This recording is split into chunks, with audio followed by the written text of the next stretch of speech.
My sister Sarah shouldn't be dead at 35. She should be planning her wedding. Instead, she lies buried, a victim of a medical system that misdiagnosed her cancer as allergies. I trusted them with her life. Now I carry the burden of knowing we lost her forever. I still hear her laughter. Every Sunday, Sarah, just 35, filled our kitchen with the smell of sizzling bacon. Her joy was evident in each dish. She spoke excitedly about planning her trip to Italy next summer, a dream she'd saved years for. My sister was a whirlwind of life. She encouraged others through her charitable work, her determination shining through. As a media communications specialist, I thought I understood health issues well.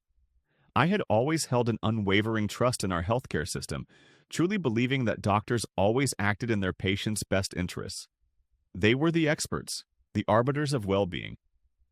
My sister deserved the best care possible, and I never doubted she would receive it. If you're watching this, subscribe and tell me where you're listening from. Then the coughing started. It was persistent, a deep rattle in her chest. Sarah felt severe shortness of breath, her energy draining. March 10th, 2023. She went to the local urgent care clinic. She just wanted it to stop. The rattling cough was relentless. Sarah hunched over in the urgent care waiting room, each breath a struggle. Finally, a nurse called her name and we followed her to a small exam room. The physician, Dr. Peterson, barely made eye contact, scribbling notes on a tablet. "So, what brings you in today?" he asked without looking up. Sarah explained her severe shortness of breath and the cough that had plagued her for weeks. She just wanted some relief. Dr. Peterson tapped his pen. He listened to her chest for a few seconds, then straightened up. "Sounds like classic seasonal allergies," he stated confidently. "Springfield always gets hit hard this time of year." He recommended a strong over-the-counter antihistamine. I cleared my throat. "Doctor, she's also lost like 20 pounds recently. That's not normal for allergies, is it?" He waved a dismissive hand. "Could be stress, or maybe she's just been watching her diet. Happens a lot. Stick with the antihistamines. You'll feel better." Sarah nodded, a small sigh escaping her lips. A wave of relief washed over her face, her shoulders dropping slightly. But as we walked out to my truck, I saw a flicker of doubt in her eyes. My own chest felt tight, a persistent knot of worry forming. The cough echoed in the quiet evening air. 2 days later, it was still there. The cough persisted 2 days later on March 12th, 2023. Now, a raw, burning sensation settled deep in Sarah's chest, accompanied by a low-grade fever that left her shivering with persistent chills. Concerned, she called her primary care physician's office, Dr. Evans, the next morning. Explaining her worsening symptoms to the nurse, Brenda, Sarah made her first polite plea, her voice raspy. "Is this still just allergies, or should I be seen again? The antihistamines aren't touching it, and I feel like I'm running a fever." Brenda, reviewing the urgent care's initial notes, confidently reassured her. "Dr. Evans believes it's likely a secondary viral infection, Miss Mitchell. Keep with the antihistamines, add some ibuprofen. Call us back if there's no improvement in 48 hours. Sarah, utterly exhausted, simply nodded, clinging to the hope of relief. The next day, March 13th, she felt marginally weaker but attributed it to the viral infection, trying to believe the nurses. By March 14th, Sarah's breathing grew alarmingly shallow, each inhale a visible struggle. Her lips, usually vibrant, occasionally looked tinged with a faint blue. She could barely get out of bed. Constant exhaustion, a heavy blanket. Around noon, a fleeting moment of false hope emerged. She managed to eat a few bites of chicken noodle soup and even walked to the kitchen for water, a weak, hopeful smile touching her lips. "Maybe I'm finally turning a corner," she whispered to me, her voice barely audible. But by the next morning, March 15th, the chest pain flared intensely, sharp and persistent, stealing her breath. We rushed her to Springfield General Hospital's ER. It was a chaotic Friday, the facility already buzzing with the usual pre-weekend rush and a noticeable shortage of staff. I firmly insisted to Dr. Chen, the ER attending physician. Her cough is unbearable, she's hardly breathing, and she's lost 20 pounds. This isn't just allergies anymore. We need real answers. Dr. Chen, scanning her limited chart and ignoring my direct appeal, replied dismissively, Sir, the urgent care explicitly documented seasonal allergies. We'll run a standard panel, but she appears stable for now. He ordered basic blood work and a pulse oximetry. Sarah's national early warning score, NEWS, was quietly logged at 6, a clear indicator for immediate escalation. Yet no further investigation was initiated. The information simply disappeared into the system. Sarah was admitted overnight to a busy medical floor where a skeleton crew managed the weekend patient load. The next morning, March 16th, her condition plummeted. Her breathing became frighteningly ragged, her skin clammy and cold to the touch. She grew increasingly disoriented, murmuring incoherently. I frantically searched for help, finding nurse practitioner Jessica Davis. My voice cracked, raw with desperation as I pleaded, "Please, Jessica, look at her. She can't breathe. She's dying right in front of me." Jessica, her brow furrowed, checked Sarah's vitals. Her NEWS score had soared to 7, a critical red flag. She immediately tried to reach Dr. Henderson, the attending oncologist, but only connected with the overwhelmed resident, Dr. Miller.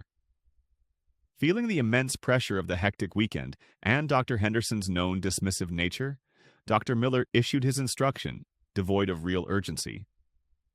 Just maintain her oxygen. Dr. Henderson reviewed the charts. It's likely severe pneumonia, a complication of her allergies. He'll round in the morning. A bureaucratic wall. Sarah's eyes fluttered open briefly, wide with fear, then squeezed shut. Her breath hitched, shallow, desperate gasps, filling the sterile, fluorescent-lit room. The monitor above her bed began to shriek. Sarah's breath hitched, a desperate gasp ripped from her throat, raspy and shallow. The monitor above her bed screamed, a piercing, relentless shriek that echoed in the sterile room. Her eyes, wide with sudden, raw fear, glazed over. Her body went utterly slack against the bedsheets. "Code Blue!" Jessica Davis, the nurse practitioner, yelled, her voice cutting through the rising panic. The room exploded. Doctors and nurses swarmed in, a blur of blue scrubs and hurried movements, their shoes squeaking frantically on the linoleum. I was shoved back against the wall, helpless, my hands gripping the cold rail. They surrounded Sarah's bed, a frantic huddle. My chest tightened, a crushing, suffocating weight. They tore open her gown, exposing her fragile frame. Hands pressed hard, rhythmically, on her chest. 1 milligram epi, a doctor shouted, his voice strained. Another called for a defibrillator. I stood frozen, watching the chaos, unable to move, unable to breathe. The rhythmic thuds of compressions filled the air, a sickening drumbeat. "Charge to 200, someone commanded. Sarah's body jolted once, then again, responding to the electric shock. The monitor remained stubbornly flatlined, a cruel, unwavering line. The doctor, sweating, looked up. He shook his head slowly, a silent, damning message. "Time of death," a flat, weary voice announced. "March 17th, 2023, 1:47 a.m. Sarah was gone. My sister, my vibrant, laughing Sarah, was dead. This couldn't be happening. My knees buckled. The sterile air in that room suddenly felt too heavy to breathe, suffocating me. The world tilted, then shattered. 3 months after Sarah's funeral, a notice arrived. The state medical board, prompted by my formal complaint, began their review. Dr. Mary Collins, chief investigative officer, led the process.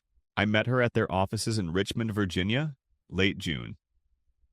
The antiseptic smell there was less sharp than the hospital, but it still made my gut clench. Dr. Collins laid out a timeline, a sterile, damning reconstruction of Sarah's last days. She pointed to the first critical miss. On March 10th, 2023, at Eastern Valley Urgent Care, Sarah presented with a persistent cough and had already lost 20 pounds. The medical protocol for such symptoms, especially with unexplained weight loss, mandated a chest X-ray for further investigation. Dr. Peterson, the urgent care physician, dismissed these clear red flags, opting instead for antihistamines, a casual wave of his hand sweeping away any further investigation. Next, on March 15th, 2023, at Springfield General Hospital, Sarah's breathing was alarmingly shallow. Her national early warning score, NEWS, hit 6. This score, far above the threshold of 5, screamed for immediate escalation, a full assessment and senior staff consultation. The ER attending, Dr. Chen, noted the score, but the busy department diluted the urgency. He only ordered basic blood work, effectively bypassing the necessary immediate comprehensive evaluation. The final devastating miss occurred on March 16, 2023. Sarah was disoriented, her breathing ragged. Her news score climbed to 7. The sepsis protocol requiring swift, comprehensive intervention for such a critical score should have been initiated immediately. Nurse practitioner Jessica Davis recognized the danger, tried to alert the attending oncologist, Dr. Henderson, but was met with indifference through a resident. The protocol was triggered yet never acted upon, allowing Sarah's condition to spiral further without the necessary full assessment or treatment. Dr. Collins looked at me across the sterile table. Mr. Mitchell, the review determined these were preventable failures, a series of lapses. Each word was a hammer blow. My throat tightened, a physical ache. I remembered Sarah's hopeful smile after the soup, her whispered, "Maybe I'm turning a corner." That brief moment of hope, crushed by an indifferent system. The casual dismissals, the hurried words, the scribbled notes. They knew. The staff knew the protocols, saw the escalating scores, yet did nothing. My grief, still a raw wound, began to harden. It wasn't just sorrow anymore, it was a cold, furious anger. My hands clenched under the table. So what happens now? My voice was low, strained, but steadier than I expected. Dr. Collins explained the board's findings would be made public, recommending sanctions against the involved physicians in the hospital. But that wasn't enough, not nearly enough. Sarah deserved more than a reprimand. She deserved accountability. This isn't just about sanctions, I told Dr. Collins, pushing back from the table. This is about making sure no one else dies because their warning signs are ignored. I'm going to fight for change. We need a rule. My purpose crystallized. Sarah's memory would be a catalyst. Weeks after Sarah's funeral, the formal investigation by the Virginia State Medical Board began. I walked into the Richmond offices, the antiseptic smell familiar, but now intertwined with the dread of reliving Sarah's final days. Dr. Mary Collins, Chief Investigative Officer, led the process. This wasn't a courtroom drama. It was a stark, factual dissection. During my testimony, I laid out the sequence of events. On March 10th, Sarah weighed 20 pounds less than usual, a persistent cough. Dr. Peterson dismissed it as allergies. No imaging. Nothing else, I stated, my voice steady despite the tremor in my chest. I then detailed the ER visit on March 15th. Her news score hit 6. Critical. Dr. Chen ignored it, ordered basic blood work, said she was stable for now. Finally, I described the next day, March 16th. Her score was 7. The sepsis protocol was triggered but never acted upon. She became disoriented. They just maintained oxygen, a bureaucratic wall. I showed them the detailed medical log I'd kept. The staff responses varied, a disheartening parade of deflection. When Dr. Peterson, the urgent care physician, took the stand, he was defensive. Seasonal allergies were the primary presentation. Patients often don't follow up if symptoms persist, he claimed, shifting responsibility. Later, Dr. Chen, the ER attending, spoke with a practiced weariness. It was a chaotic Friday. We followed standard ER protocols based on the initial urgent care assessment. He rarely met anyone's eyes. Even Dr. Miller, the resident, offered a quiet justification. I relayed the concerns to the attending. I was a junior resident. I followed direct orders. The hospital, Springfield General, maintained a rigid posture. Their legal counsel, Ms. Eleanor Vance, presented a carefully worded statement. Springfield General strives for the highest standards of patient care. We believe our staff acted within established guidelines under challenging circumstances. It was corporate language, designed to minimize, to distance. I could feel the dismissiveness in the air, the cold indifference. Then, a week before the public announcement, an unexpected ally emerged. Nurse practitioner Jessica Davis, the one who tried to raise the alarm, stepped forward. She submitted detailed, time-stamped notes from her shift on March 16th, corroborating my account. Her frustration, previously suppressed, now became evidence. She documented Sarah's rapidly deteriorating condition, her attempts to reach Dr. Henderson, and Dr. Miller's dismissive instruction. It was the crack I needed. On July 20th, 2023, the state medical board formally released its findings. Dr. Collins's voice was firm. The board concludes that Ms. Sarah Mitchell's death was preventable, stemming from a series of systemic failures and protocol violations. The report cited the urgent care's failure to investigate unexplained weight loss, the ER's disregard for an escalating news score, and the medical floor's failure to initiate the sepsis protocol. Sanctions against the involved physicians were recommended. The local news outlets like Springfield Today picked up the story immediately. My interview, detailing Sarah's vibrant life and the preventable failures, went viral. Social media exploded with Yenenya justice for Sarah. Community groups started petitions demanding action. No one should die because their doctor isn't listening, a local activist posted on Facebook, echoing my own words. Within hours, Springfield General was forced to respond again. Their new statement, issued by the hospital CEO, sounded different.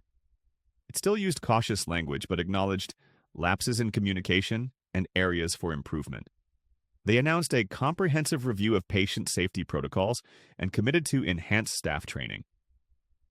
The wall hadn't fully crumbled, but a visible crack had appeared.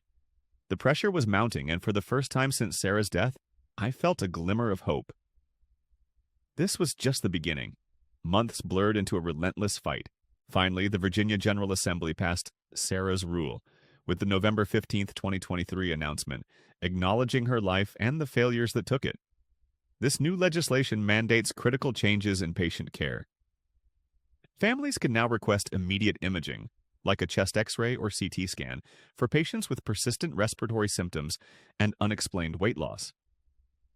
Medical staff must strictly adhere to escalation protocols, ensuring immediate senior physician consultation if a national early warning score, NEWS, hits 5 or higher. Furthermore, all urgent care centers and hospitals statewide must conduct mandatory training on recognizing subtle cancer warning signs. Implementation is phased statewide over 24 months. $500,000 is earmarked for training and necessary equipment upgrades across all urgent care centers and hospitals. Now, if a loved one presents with similar red flags, families can insist on prompt imaging. Staff are legally bound to follow escalation protocols. High-risk patients must receive full assessment within 4 hours. Accountability is built into every chart. We're already seeing impact. Last month in Roanoke, an elderly woman with a persistent cough and fatigue was diagnosed with early-stage lung cancer after her family invoked Sarah's Rule. It led to successful treatment. Challenges persist. Smaller facilities grapple with resource strain, and consistent staff adherence remains an ongoing battle.